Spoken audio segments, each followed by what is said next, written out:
ஈரோட்டில் பிரசித்தி பெற்ற ஆலயங்களில் ஒன்று கோட்டை பத்ரகாளியம்மன் திருக்கோவில். இங்கு ஆண்டுதோறும் ஆடி வெள்ளிக்கிழமைகளில் அம்மனுக்கு சிறப்பு அலங்காரங்கள் செய்யப்படுகிறது. அது சமயம் பெண்கள் திருவிளக்கு பூஜைகள் செய்து வழிபடுவதும் வழக்கம். அதன்படி இவ்வாண்டும் இந்த ஆடி மாதத்தின் கடைசி வெள்ளியான அன்று இக்கோயிலின் அம்மன் சிறப்பு அலங்காரத்தில் அருள்பாலித்தார். அத்துடன் கோவிலில் திருவிளக்கு பூஜையும் விமரிசையாக நடைபெற்றது. இதில் பெரும் திரளான பெண்கள் கலந்து கொண்டு அம்மனை வழிபட்டனர்.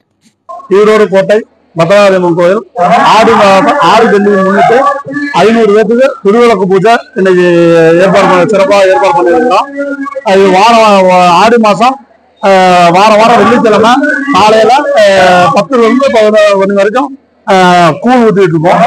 இப்போ கடைசி வெள்ளிக்கிழமை திருவிளக்கு பூஜை ஆண்டுதோறும் ஆடி மாதம் வெள்ளிக்கிழமை சிறப்பாக நடைபெற்று இருக்கிறோம்.